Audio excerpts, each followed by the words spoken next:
जय हिंद साथियों, पुनः ऑनलाइन क्लास में हम हिंदी की प्रैक्टिस लेकर के उपस्थित हैं। प्रैक्टिस सेट में हम आज देखेंगे, तीसरा प्रैक्टिस सेट का तीसरा भाग है। इसके पहले तीसरे दो वीडियो पहुंच चुके हैं। आप उसमें लिखा गया होगा 1 से 40 और 40 से 80 दो वीडियो। सरदार पूर्ण सिंह हिंदी की हिंदी रचना है अविचल ज्योत या खुले मैदान मेरा साईं आचरण की सभ्यता। तो यहाँ प्रश्न नंबर 81 का है, डी आचरण की सभ्यता। सरदार पूर्ण सिंह हिंदी पंजाबी में अनेक रचनाएं लिखी हैं। चूँकि पंजाबी के ये भाषा के जानकार हैं, लेकिन और हिंदी होते हुए भी हिंदी में भी इनकी प्रमुख रचनाएं भी हैं, जिसमें दिया है आपको आचरण की सभ्यता, सच्ची वीरता, पवित्रता आदि। पंजाबी में रचित कृतियां हैं अविचल ज्योत, खुले मैदान, यहाँ देखिए दिया है खुले मैदान, और अविचल ज्योत, मेरा साईं, ये तीनों पंजाबी भाषा में हैं। हिंदी आचरण की सभ्यता, सच्ची वीरता और पवित्रता।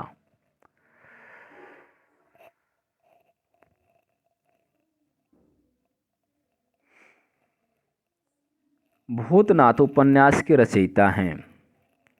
तो भूतनाथ उपन्यास के रचयिता हैं देवकी नंदन खत्री जी।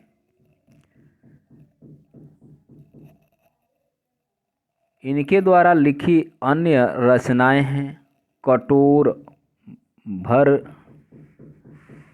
भर है, चंद्रकांता है, काजर की कोठरी और नरेंद्र मोहिनी है। महादेवी वर्मा का प्रथम काव्य संकलन है। तो प्रथम काव्य संकलन क्या है? सी विकल्प होगा, निहार। ये छायावाद की प्रमुख कवयित्री महादेवी वर्मा का प्रथम काव्य संकलन है। महादेवी वर्मा प्रसिद्ध कृति यमा है। क्या है? यमा है। रश्मि भी है, नीरजा भी है, एवं संध्या गीत की नीरजा एवं संध्या गीत की सभी गीतों का संग्रह है।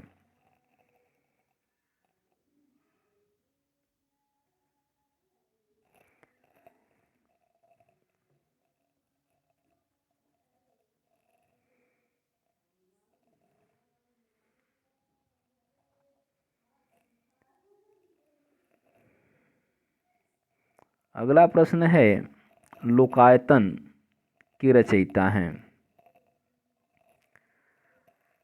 तो 84 का डी विकल्प होगा, सुमित्रानंदन पंत। लोकायतन के रचयिता सुमित्रानंदन पंत हैं। लोकायतन एक क्या है? महाकाव्य है। महाकाव्य है। इनके द्वारा अन्य लिखी रचनाएं हैं युगवाणी है, युगपंथ है, वीणा है, पल्लव है, गुंजन है, युगांत आदि। इस महाकाव्य में यानी लोकायतन महाकाव्य में व्यक्ति, एक गांव, एक युग, एक धरती की गाथा का दर्शाया गया है। प्रश्न नंबर 85 है, भक्ति काल के किस कवि ने संस्कृत को छोड़कर भी संस्कृत शास्त्रीय परंपरा का निर्वाह किया? तो इसमें आपके 85 में हो जाएंगे तुलसीदास। गोस्वामी तुलसीदास ने संस्कृत को छोड़कर संस्कृत की शास्त्रीय परंपरा का निर्वाह किया है। तुलसी की अक्षय कृति के आधार पर उनके द्वारा रचित महाकाव्य रामचरितमानस तुलसीदास भक्ति काल के रामाश्रयी शाखा के प्रमुख कवि हैं। तो यहाँ संस्कृत को छोड़कर संस्कृत शास्त्रीय, ध्रुव चरित्र में किस भाषा का प्रयोग किया गया है? तो ध्रुव चरित्र क्या है? नरोत्तम दास द्वारा, नरोत्तम दास की रचना है यह ब्रज भाषा में लिखी गई है। नरोत्तम दास जी हैं।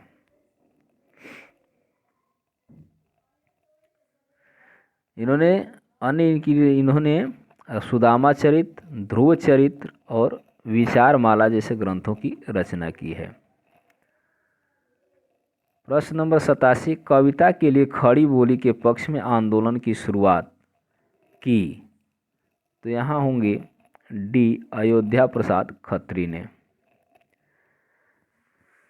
अयोध्या प्रसाद खत्री ने कविता के लिए खड़ी बोली के पक्ष में आंदोलन की शुरुआत की। 88 है, जगत सच्चाई सार की कविता के रचयिता हैं? प्रश्न नंबर 88 का उत्तर होगा सी विकल्प, श्रीधर पाठक। श्रीधर पाठक ने जगत सच्चाई सार की 1887 में रचना की। इनकी अन्य रचना है मनोविनोद है, वनाष्टक है और देहरादून आदि है। उपन्यास और कहानी में मूल अंतर है। उपन्यास और कहानी में मूल अंतर है उसका आकार प्रकार, विषय निरूपण, घटना का चयन, पात्रों की विविधता। प्रश्न नंबर 89 का उत्तर होगा विषय निरूपण। उपन्यास और कहानी में मूल अंतर है विषय निरूपण। उपन्यास की गति धीमी जबकि कहानी की गति क्या होती है? अति तीव्र होती है। कहानी में पात्रों की संख्या सीमित होती है और कहानी एवं उपन्यास का मूल अंतर उसका विषय निरूपण होता है। निम्न में से किस लेखक को ज्ञानपीठ पुरस्कार नहीं मिला है? सर यहाँ पे नहीं मिला है। तो प्रश्न नंबर 90 का उत्तर होगा सी विकल्प, नागार्जुन को नहीं मिला है। जबकि उर्वशी के लिए दिनकर जी को मिला था।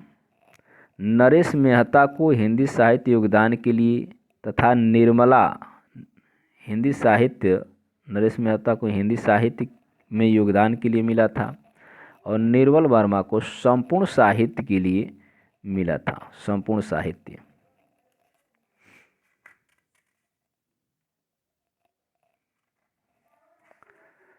अगला प्रश्न है उज्ज्वल का सही संधि विच्छेद होगा? तो यहाँ ये नहीं होगा, ये भी नहीं होगा, ये भी नहीं होगा, तो यहाँ उत्धन ज्वल होगा। व्यंजन संधि है। व्यंजन संधि में क्या होता है? उत्धन ज्वल, यानी यहाँ आधा वर्ण होने के कारण एक नियम होता है कि जो वर्ण आता है उस वर्ण की में ये चेंज हो जाता है। तो जो है कि ज में ही चेंज हो जाएगा। प्रश्न नंबर 92, दिगंबर का सही संधि विच्छेद होगा? तो यहाँ होगा डी विकल्प होगा, दिक धन अंबर। इसमें क्या होता है? कवर्ग जो होता है अपने वर्ग के तीसरे वर्ण में चेंज हो जाता है। जैसे वाक धन ईस, वागीस हो जाता है। उल्लंघन का सही संधि विच्छेद होगा?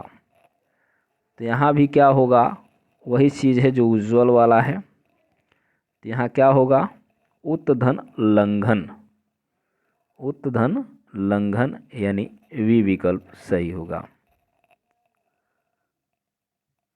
प्रश्न नंबर 94 दिया है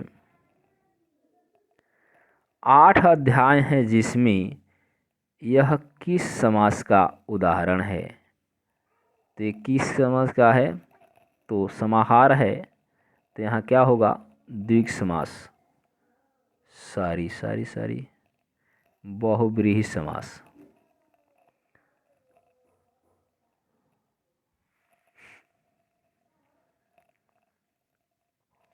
अष्टाध्यायी होना चाहिए। चलिए ठीक है, इसमें थोड़ा कन्फ्यूजन हो जाता है। यहाँ देख लेते हैं व्याख्या किस द्वारा हम लोग समझ लेंगे। जिस समास में कोई पद प्रधान नहीं होता है या दोनों पद मिलकर किसी तीसरे पद का संकेत करते हैं, बहुब्रीहि समास होता है। तो यहाँ 8 अध्याय हैं, जिसमें अन्य अष्टाध्यायी पुस्तक में बहुब्रीहि समास है। अष्टाध्यायी में 8 और अध्याय दोनों मिलकर के एक तीसरे शब्द की ओर संकेत कर रहे हैं। दोनों के कारण यह क्या है, बहुब्रीहि समास है। अगला प्रश्न है, गोबर गणेश किस समास का उदाहरण है? गोबर गणेश किस समास का उदाहरण है? संबंध तत्पुरुष, संप्रदान तत्पुरुष या करण तत्पुरुष या अधिकरण तत्पुरुष? तो यहाँ सी विकल्प होगा, करण तत्पुरुष। यह गोबर गणेश यानी गोबर से निर्मित है क्या, गणेश। इसमें क्या है, करण तत्पुरुष समास है। जहाँ क्रिया के साधन का भाव हो वहाँ कर्ण तत्पुरुष समास होता है। 3 वेणियाँ मिलती हैं जहाँ किस समास का उदाहरण है? तो 3 वेणियाँ मिलती हैं जहाँ में बहुब्रीहि समास होगा। अभी ऊपर हम लोग व्याख्या देख चुके हैं। प्रश्न नंबर 97 दिया है, देश में देशांतर शब्द में कौन सा समास है? तो देशांतर यानी दोनों देश के बीच अंतर या देश में अंतर है जो, अर्थात यहाँ कर्मधारय समास होगा। अंगारों पर पैर रखना मुहावरे का सही अर्थ होगा। तो मुहावरे का सही अर्थ होगा अंगारों पर पैर रखना, अर्थात क्या होगा, जोखिम मोल लेना। होनहार वीरवन की होत चिकने पात लोकोक्ति का सही अर्थ होगा। होनहार बालक की गुण बचपन से ही दिखाई देने लगते हैं, यानी सी विकल्प सही होगा। प्रश्न नंबर 16, दिए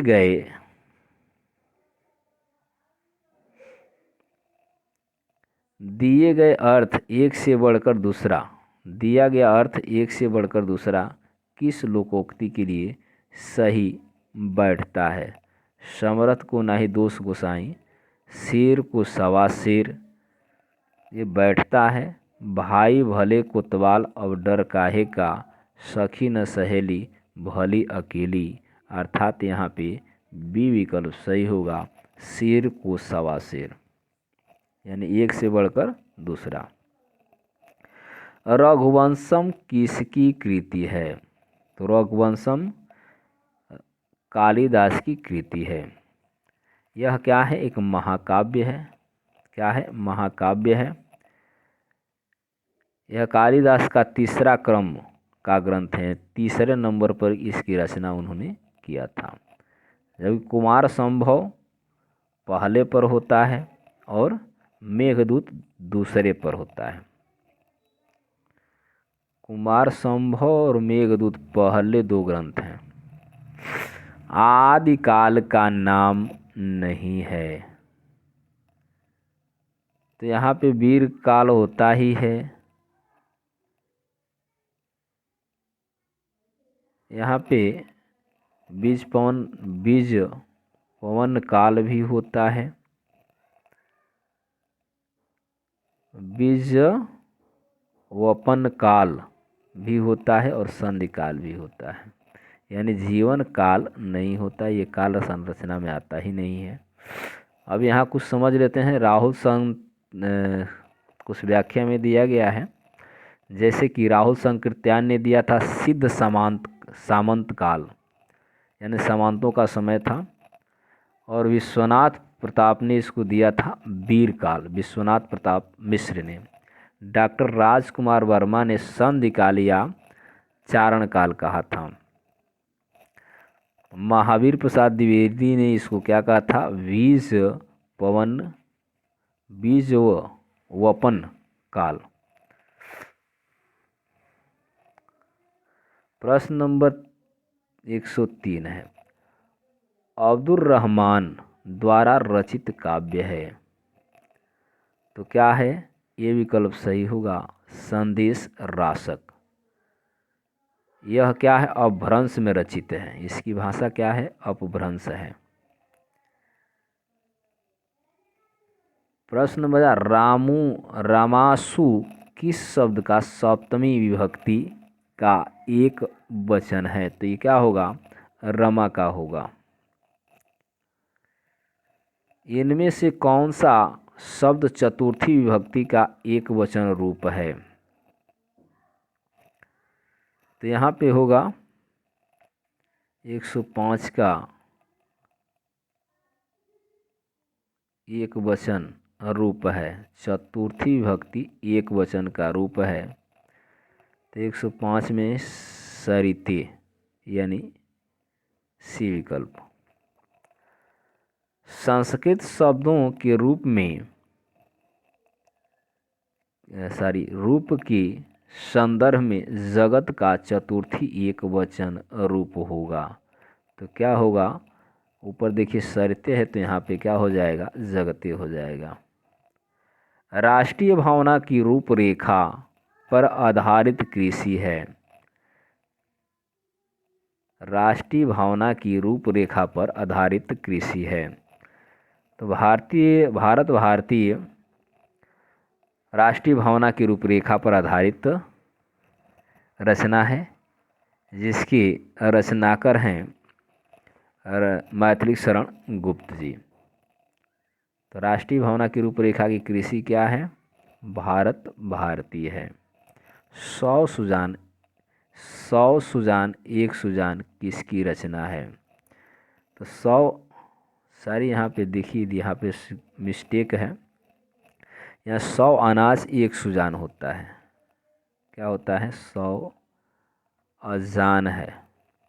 100 अजान एक सुजान किसकी रचना है? तो ये है बालकृष्ण भट्ट की रचना है। इनकी अन्य रचना है नूतन ब्रह्मचारी, एक उपन्यास है नूतन ब्रह्मचारी। प्रश्न नंबर 109, किस कवि की रचना में भक्ति काल में गृहस्थ जीवन का सुंदर चरित्र चित्रण मिलता है? तो भक्ति काल में, तो प्रश्न नंबर 109 का वी विकल्प होगा मैथिली शरण गुप्त। भक्ति काल में गृहस्थ जीवन जैसा सुंदर चित्रण आधुनिक काल के कवि मैथिली शरण गुप्त की रचनाओं में देखने को मिलता है, जैसे साकेत है, यशोधरा है, पंचवटी है, शकुंतला आदि इनकी प्रसिद्ध रचनाएं हैं।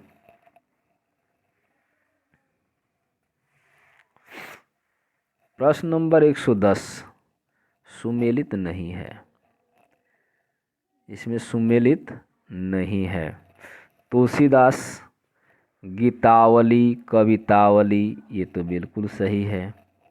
मीराबाई राग गोविंद नीर सीजी का मायरा, ये भी से कबीरदास का बीचक, यानी इस साहित्य लहरी है, साहित्य लोचन नहीं है। यानी यहाँ गोस्वामी तुलसीदास ने गीतावली की रचना की है। इनके द्वारा जो है कि राम आज्ञा प्रश्न भी है, कवितावली भी है, दोहावली भी है, रामचरितमानस है, पार्वती मंगल, जानकी मंगल, वैरवे रामायण, राम लला, नहसु, वैराग्य, संदीपनी आदि इनकी रचनाएं हैं। मीराबाई नरसी का मायरा, राग गोविंद, राग सोठा के पद, गीत गोविंद का टीका की रचनाएं की हैं। कबीरदास की प्रसिद्ध रचना है बीजक, और सूरदास की सुरसागर, साहित्य लहरी और सुरसरावली प्रमुख ग्रंथ हैं। अतः विकल्प सुमेलित नहीं है। क्या? डी।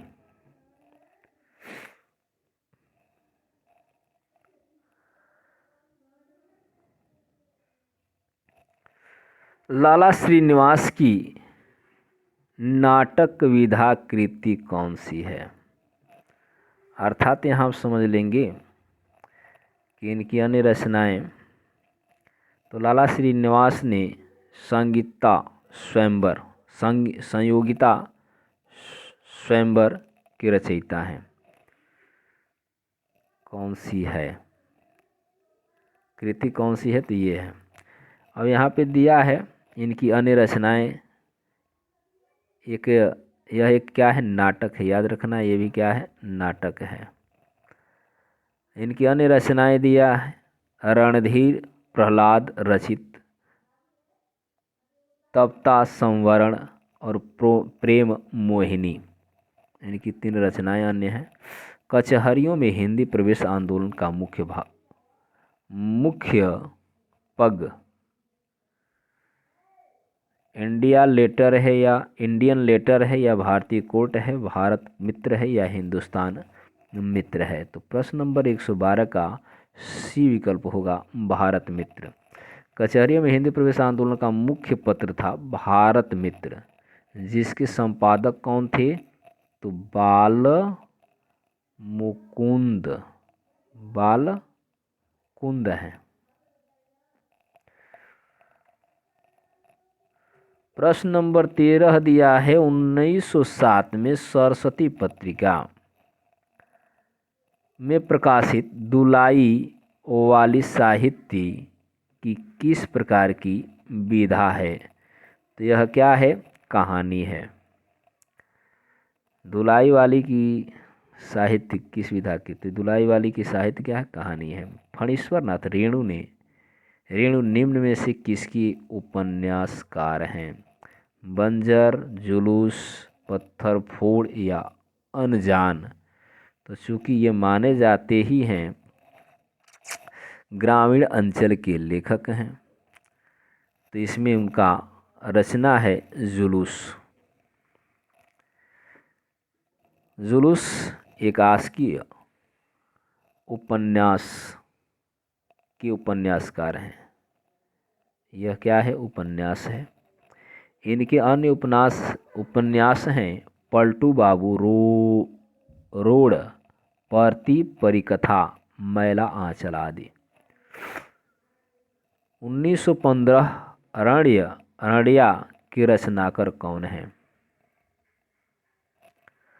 अरण्या के रचनाकार कौन है, नरेश मेहता हैं, चित्रा मुदगुल हैं या आचार्य चतुर्सेन हैं, इनमें से कोई नहीं। तो 115 का ए विकल्प होगा, नरेश मेहता है, नरेश मेहता।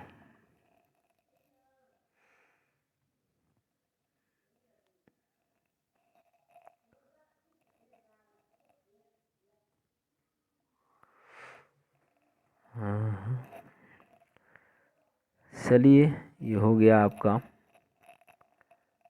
इनकी अन्य कृतियाँ और हैं नरेश मेहता की, तुम मेरा मौन हो, बोलने दो चीड़ को आदि।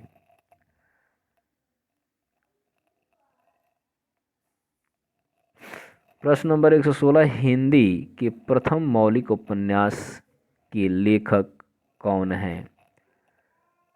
तो यहाँ दिया है 16, ए विकल्प है श्रीनिवास दास। लेकिन हिंदी साहित्य में प्रथम मौलिक उपन्यास परीक्षा गुरु है, जिसके लेखक कौन है, श्रीनिवास दास जी। ये भी याद रखना है कि प्रथम मौलिक उपन्यास कौन था, परीक्षा गुरु। इनमें से किसमें तृतीया विभक्ति है, तो तृतीया विभक्ति किसमें है, तो रामायण में है।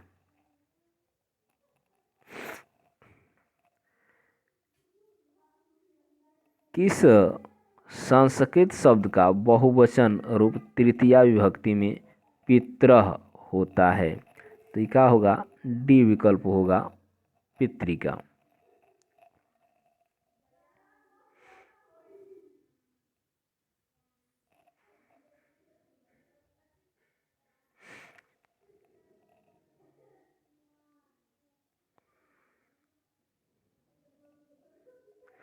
कनक कनकते सगुनी मादकता अधिकाय, उपयुक्त पंक्ति में कौन सा अलंकार है? तो यमक अलंकार होगा।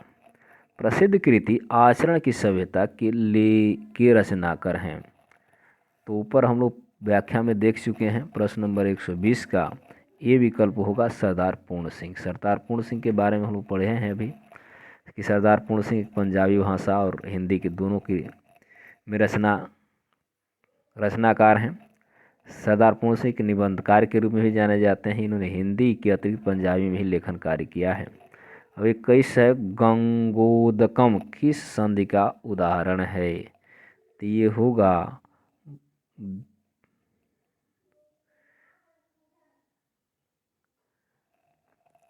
वैसे तो गंगोदकम दिया है, तो यहाँ क्या होगा? स्वर संधि होगा। दीर्घ होगा नहीं, व्यंजन होगा नहीं, विसर्ग होगा नहीं, तो स्वर संधि में आएगा। ये तो स्वर संधियों के भेद है। ये अलग अलग संधियों के प्रकार हैं। स्वागतम में कौन सी संधि होगी? तो यहाँ विसर्ग संधि होती नहीं। सही देखिए यहाँ पे स्वागतम, शोधन आगतम, तो शोधन आगतम में यण संधि होगी। क्या होगा? यण संधि। उ और अ मिल करके क्या बनाते हैं?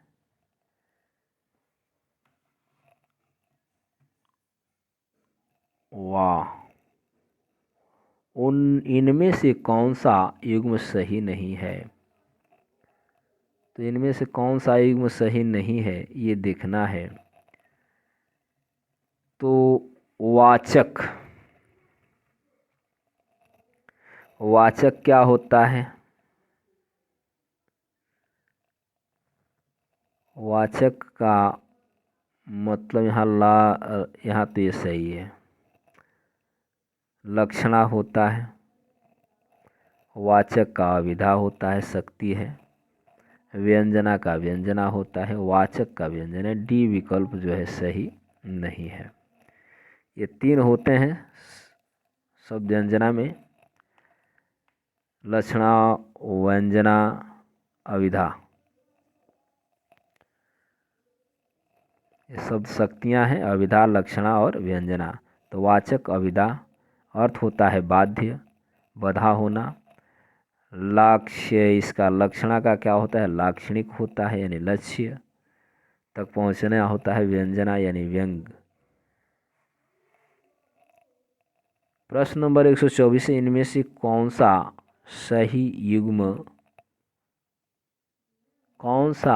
युग्म सही है? तो माधुर्य, ये काव्य गुण होते हैं, कविता के अपने गुण होते हैं। माधुर्य गुण, प्रसाद गुण, ओज गुण, प्रसाद गुण यहाँ दिया है।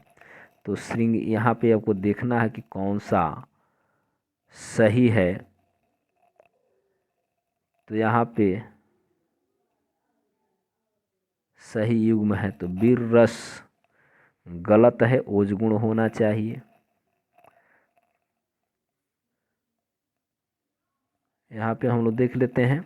ये विकल्प जो होता है दिखाई दे रहा है, वैदर्भी जो है कि सही दिया है। वैदर्भी का क्या होता है? माधुर्य होता है। बाकी सब क्या है? असंगत हैं, सही नहीं है। व्याख्या के अनुसार से समझ लेते हैं। ये काव्य के काव्य गुण तीन प्रकार के होते हैं: माधुर्य, प्रसाद, ओज गुण। विदर्भादि क्षेत्रों में प्रचलित रीत वैदर्भी कहलाता है, जो कि समग्र गुणों से युक्त होती है, यानी सारे गुण उसमें पाए जाते हैं। अतः इसीलिए क्या है? सही है। यह दोष रहित, वीणा के स्वरों के समान मधुर, कुछ इस प्रकार की विशेषता से संबंधित है जो कि शब्द और अर्थ के चमत्कारों से भिन्न है। अतः वैदर्भी माधुर्य क्या है? सही है। और आज का लास्ट प्रश्न है, अंतिम प्रश्न प्रैक्टिस से 3 का। घनानंद की रचनाएं ब्रजभाषा में, अवधि में खड़ी बोली में या संस्कृत में, तो इनकी रचनाएं हैं ब्रज भाषा में। घनानंद ने ब्रज भाषा में रचनाएं लिखी हैं। इनकी रचनाओं में सर्वत्र स्वच्छता, एकरूपता, सुघड़ता के दर्शन होते हैं। इन्होंने ब्रज भाषा में अपनी सरस काव्य धारा प्रवाहित की है। इनकी प्रमुख रचनाएं प्रेम पत्रिका, इश्क लता और वृंदावन मुद्रा आदि हैं। तो आज के लिए बस इतना ही। पुनः अगले प्रैक्टिस सेट के साथ अगले वीडियो में उपस्थित होंगे। तब तक के लिए